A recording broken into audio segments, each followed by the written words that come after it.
Okay, so I've been busy. I've got the crank on, as you can see. Found a chain. I'm using an Ultegra chain. There's a close-up of the rear derailleur.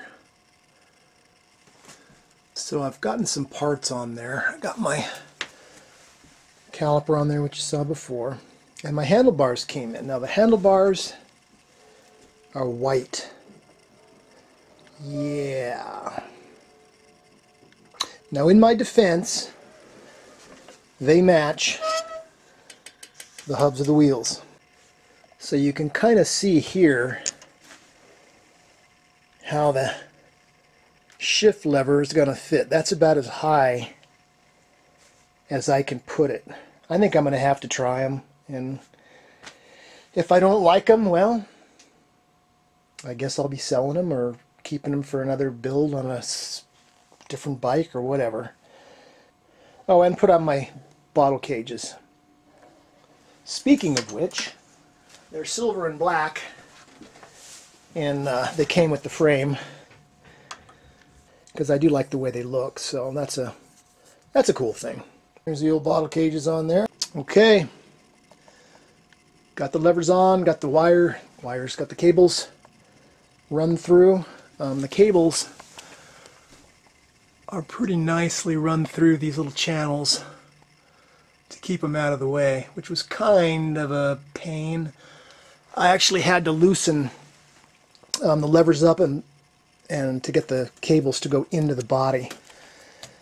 I'll show you that real quick here if I can. There you go. You can see how they go in there, and they did not want to go in under tension, so yeah. One thing I'll say about the Campy levers, the hoods are easier to work with than the Shimano hoods. They fit tighter, and they have little nubbins that lock in, so these are, I think, better than the Shimano ones as far as the fit of the hood goes. Yeah. I don't know, you can tell me what you think in the comments about that white. I got the front derailleur hooked up and working, not totally adjusted obviously. This cable run, I'm going to look that spec up before I attach it, because that's too big, and sometimes derailleurs are picky about their length of that cable runs. Yeah, I couldn't find the specs on this cable, so I just cut it to where it looked good, and it seems to be working good. I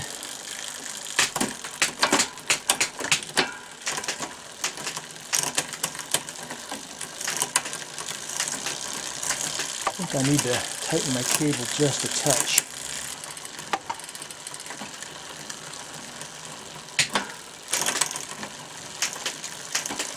There we go. That's a lot better.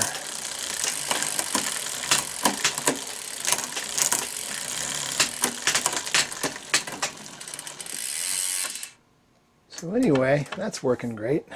Okay guys, finished. Not sure about the tape job on the handlebars. I don't know.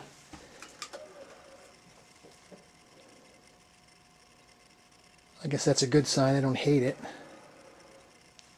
If I end up liking the bars, I may cut the steerer down, but I'm going to run it like this just in case I don't like these bars, because I'm going to want that steerer if I go a different way. Alright, I hit a bit of a wrinkle.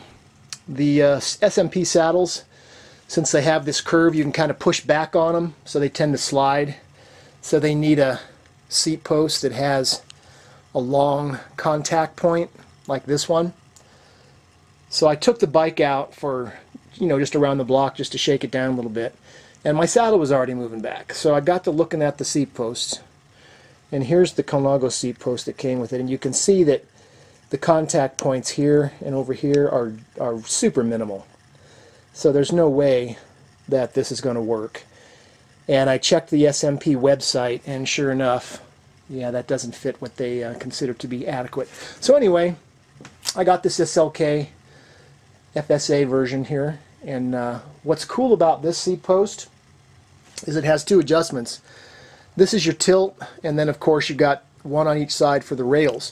So once you got your fore and aft set, you can work on your tilt independently without moving that position, and that's really cool when you have the SMP, because these saddles, I find them really comfortable, but with this shape If you don't have that angle set correctly, forget about it. Worst saddle ever. When I first bought one, I thought, man, I just wasted, what, 150 bucks? Pretty much done. Got my cables cut and capped. Looking good. Even got a little Colnago sticker for the bars to make it look official. I've decided I kind of like the white bars just because they're kind of joyous when you look at them, since everything else I own is pretty much black. Anyway, that's the Colnago President. Loving it so far. Looking good. Thanks for watching.